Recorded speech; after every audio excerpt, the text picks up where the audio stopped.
Assalamualaikum warahmatullahi wabarakatuh. Selamat datang di channel Tausiah Ustadz, tempat kita berbagi inspirasi dan ilmu seputar Islam. Semoga video ini membawa manfaat dan menjadi jalan kebaikan untuk kita semua. Bismillah. Yuk, kita mulai. Apa itu syukur? Sebentar. Ibu bersyukur punya rumah? Syukur. Ibu bersyukur punya kendaraan? Bersyukur punya keluarga? Ada suami, ada anak-anak, bersyukur? Baik. Yakin? Bersyukur diberikan pakaian? Yakin? Masa? Nah, sekarang apa itu syukur? Syukur itu pelan-pelan. Syukur itu upaya menggunakan semua nikmat yang Allah titipkan, upaya menggunakan semua nikmat yang Allah titipkan sesuai dengan apa yang Allah inginkan, sesuai dengan apa yang Allah inginkan dalam rangka mendekatkan diri kepada Allah Subhanahu wa taala. Contoh, ibu sekalian, maaf, anak itu titipan dari Allah atau bukan? Yakin? Sekarang pertanyaannya, ibu tahu nggak apa yang Allah inginkan dari anak yang dititipkan itu? Jadi apa? Anak yang saleh. Saking inginnya mendapatkan anak yang saleh, bahkan setiap ibu sejak mengandung itu sudah bermohon kepada Allah. Itu ada di Quran surah ke-7 Al-A'raf di ayat 189 di ujung ayatnya. Ya, Quran surah 7 ayat 189. Falamma taghasyaha hamalat hamlan khafifa famarrat bi. Lihat ke ujung ayatnya. Falamma athqalat da'wallaha rabbahuma la in ataitana salihah lanakunanna minasyakirin. Suami istri itu kalau istrinya tengah mengandung kemudian menjelang fase-fase kelahiran sangat berharap dan berdoa mohon pada Allah semoga anak yang terlahir ini menjadi anak yang soleh. Sepakat, Bu? Setiap ibu menginginkan anaknya menjadi anak yang soleh. Sepakat? Pertanyaannya, apakah betul kemudian setiap ibu yang sudah Allah titipkan anak dalam kehidupannya betul-betul mensyukuri nikmat titipan itu? Saya tanyakan pada ibu, anak ibu itu disekolahkan di mana? Kenal Allah atau tidak? Diajarkan sholat atau tidak? Diberikan pakaian yang menutup aurat atau tidak? Perhatikan definisi syukur tadi. Menggunakan semua nikmat, upaya menggunakan semua nikmat sesuai dengan apa yang Allah inginkan. Ibu punya anak perempuan, katanya ibu syukuri diberikan itu. Sampai ibu bikin akikah, sampai undang tetangga, sampai selamatan. Tapi setelah dia bahkan menjelang balik, ibu kasih pakaian yang membuka auratnya. Itu bukan syukur namanya. Disekolahkan di tempat yang bahkan dia tidak mengenal Allah. Dikejar sampai di sininya nih. Nggak salah. Dilesin matematika nggak salah, bagus. Les fisika bagus. Les kimia bagus. Ikut bimbel bagus. Masuk kampus top bagus. Tapi nggak kenal Allah. Di mana syukurnya? Satu. Lihat pakaian yang selama ini Allah berikan kepada ibu sebagai titipan. Dan itu akan dihisab.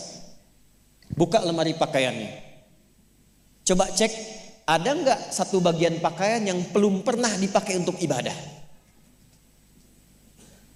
Coba lihat ketika beli tas mewah, sepatu baru, pakaian baru, sudah pernah dipakai ibadah belum? Jangan-jangan beli tas itu hanya untuk dipakai keundangan saja. Jadi ketika manusia mengundang, beli yang baru. Kenapa ketika Allah yang mengundang 5 kali dalam sehari, bahkan untuk memberikan solusi kehidupan, yang baru itu nggak pernah dipakai? Oh, kenapa pada diam? Satu. Berasa ya? Satu.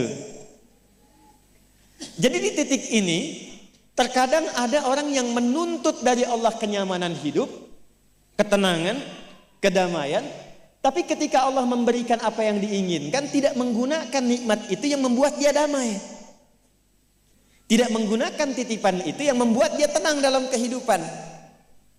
Karena itu saya ingin memulai dengan mengajak kita semua, ayo kita lihat lagi apa saja titipan Allah yang telah dititipkan dalam kehidupan ibu dan bapak yang ada di luar saat ini sampai dengan detik ini. Kalau ingin mendapatkan ketenangan di dunianya, ketenangan di alam kuburnya, sampai pulang ke akhirat nanti, maka pastikan berusahalah untuk menjadi golongan yang sedikit itu. Gunakan semua nikmat itu pada hal yang Allah inginkan.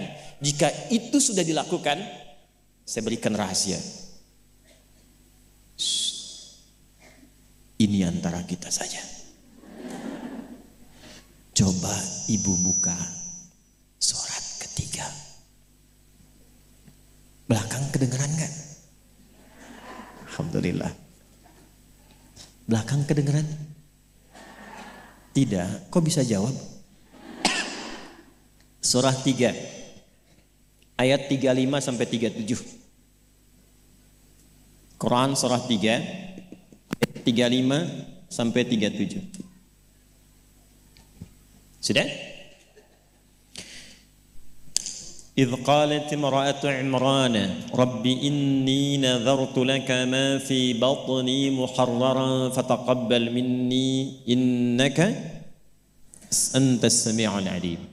Perhatikan, ini kisah tentang Hannah. Saya hanya akan ambil kisah ibu saja dalam Quran. Hannah itu istrinya Imran alaihi wassalam. Nanti punya saudari namanya Eliasobat. Orang barat menyebutnya Elizabeth. Betul, Elizabeth itu bahasa sananya untuk Eliasobat itu saudarinya Hannah. Nanti nikahnya Elizabeth dengan Nabi Zakaria. Hannah nikahnya dengan Imran. Ketika Hannah mengandung, sepakat suami istri ini ingin mensyukuri nikmat kandungan itu dengan mengharapkan lahirnya anak yang soleh. Maka apa yang terjadi? Untuk mendapatkan soleh itu maka dibuat persiapan. Ini hukum umum, Bu. Ibu kalau misalnya ingin memasukkan anaknya ke sekolah tertentu, kan disiapkan dulu ya dari awal. Ya, sekolahnya di mana, yang dibutuhkan apa, sebelum masuk udah siap-siap. Biayanya berapa, perlengkapannya apa, disiapkan jauh sebelum masuk. Begitu kan ya? Maka Hannah dan suaminya sudah menyiapkan. Nanti kalau anak ini terlahir, disiapkan tempat khusus supaya dia betul-betul menjadi anak yang soleh. Namanya mihrab. Mihrab itu tempat yang dikhususkan untuk bisa fokus ibadah, bertakarub kepada Allah saja. Nanti harus ada yang merawat. Yang mengajar, yang merawat itu harus orang yang paling soleh dan pintar di zamannya. Yang ketiga, disupport banyak doa. Dua-duanya sudah kompak. Siapapun yang kalau anak ini lahir masih hidup, entah ayah atau ibunya, teruskan cita-cita yang sudah menjadi komitmen ini. Maka ketika kandungan itu terus membesar dan siap menjelang persalinan, Imran meninggal. Jadi Imran itu meninggal dan Maryam nanti lahir dalam keadaan yatim. Maka lahirlah Maryam. Apakah ketika Maryamnya lahir, ayahnya sudah tidak ada, ibunya berhenti dari cita-cita yang sebelumnya menjadi komitmen? Tidak. Diteruskan itu. Maka ketika terlahir itulah kemudian apa yang sudah disepakati, berikan nama sesuai dengan harapan, isi dengan doa, siapkan tempat yang ingin diarahkan sesuai dengan cita-cita. Maka ayat 36-nya, falamma wada'atha qalat rabbi inni wada'tuha untha wallahu a'lamu bima wada'at wa laysa dzakaru kal untha. Harapannya lahir anak, kalau perempuan dia anak yang salihah, menjaga diri, menjauhkan dari perbuatan yang tercela, mendekat diri kepada Allah, maka semua makna ini diwakili oleh satu nama, namanya Maryam. Maryam itu perempuan terhormat yang dekat dengan Allah. Kemudian setelah itu apa? Wa inni u'idzuha bika wa dzurriyyataha minasyaitonir rajim. Didoain terus, Bu. Didoakan. Setelah itu apa? Dipilihkan sesuai amanat dan kesepakatan dengan suami, cari orang paling pintar dan paling soleh. Dulu banyak yang berebut. Singkatnya terpilihlah Nabi Zakaria alaihissalam. Setelah itu apa? Buatkan tempat yang mendukung anak ini menjadi soleh dan dekat dengan Allah. Maka dibuatkan mihrab. Apa yang terjadi? Ketika mihrabnya sudah siap, yang mendidiknya sudah siap, doanya mengalir, namanya sesuai dengan harapan, maka orang tua itu tidak sulit lagi untuk merawatnya. Setelah itu Allah yang berkenan memperhatikan sampai tumbuh dewasanya. Perhatikan ayat 37-nya. Fataqabbalaha rabbuha biqabulin hasanin wa ambataha nabatan hasana wa kaffalaha Zakaria. Satu, Zakariyanya ada. Kullama dakhala 'alaiha Zakaria al-mihrab. Dua. Wajada 'indaha rizqa. Qala ya Maryam anna laki hadha? Qalat huwa min 'indillah. Innallaha yarzuqu man yasha' bighairi hisab. Jadi doanya sudah, namanya sudah, yang mendidiknya sudah, tempatnya sudah. Kalau itu 4 terpenuhi, kata Allah, kamu hei Hannah, gak usah lelah lagi merawat anakmu itu. Biarkan aku dengan kehendakku yang memudahkan semua perawatan anakmu sampai tumbuh dewasa. Demi Allah, Bu, setiap butuh apapun, orang tuanya tidak susah. Setiap akan diantar makanan, makanan sudah ada. Mau diantar pakaian, pakaian sudah ada. Dan semua pertumbuhannya langsung diperhatikan oleh Allah. Jadi ketika syukur itu diterapkan dalam kehidupan, maka seorang hamba akan beralih dari hamba biasa statusnya menjadi hamba yang istimewa di hadapan Allah Subhanahu wa taala. Ini yang ingin saya contohkan. Bersyukur itu bukan hanya sekedar mengungkapkan alhamdulillah atas nikmat yang diperoleh, tapi ada peluang untuk menambah nikmat-nikmat lanjutan. Ini ayat ini yang menginspirasi al-Imam Asy-Syafi'i, Imam Ahmad bin Hanbal. Tidak banyak orang tahu Imam Syafi'i itu single parent, Bu, ibunya. Imam Ahmad bin Hanbal itu single parent. Jadi begitu dititipkan anak laki-laki Imam Ahmad, bapaknya meninggal, ibunya yang gendong sana sini. Musim dingin, dimasakin air. Kan belum ada water heater waktu itu. Dimasakin, Bu, malam-malam. Diwuduin pakai air hangat. Digendong oleh ibunya ke masjid. Ke halakoh-halakoh para ulama, disimpan, selesai digendong, dibawa lagi. Apa yang terjadi? Ketika semua nikmat dititipkan anak itu disyukuri sesuai dengan apa yang Allah kehendaki, jadilah Imam Ahmad. Ibu kenal Imam Al-Bukhari? Ayo bilang kenal. Ini juga sama, single parent. Bahkan lebih dahsyat lagi, Imam Al-Bukhari itu saat lahir ayahnya meninggal, usia 2 tahun matanya buta.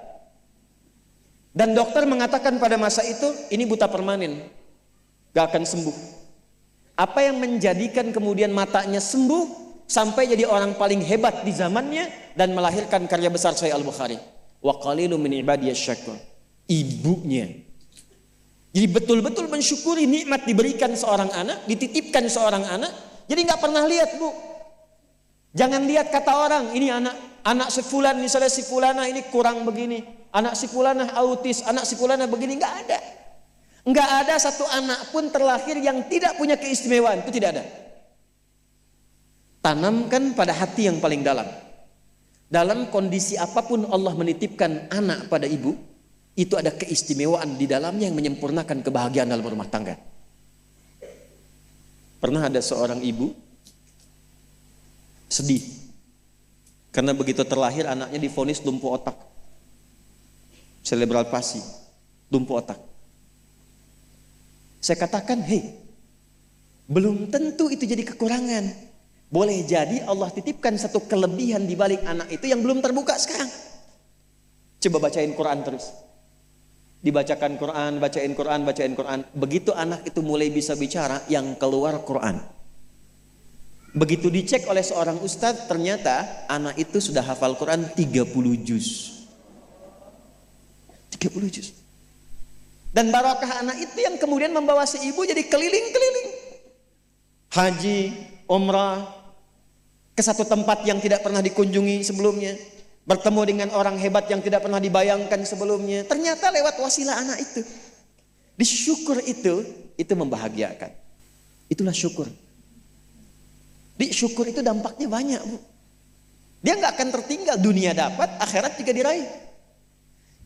Terima kasih sudah menonton. Jangan lupa like, share, dan subscribe untuk mendukung dakwah ini. Sampai jumpa di video berikutnya. Wassalamualaikum warahmatullahi wabarakatuh.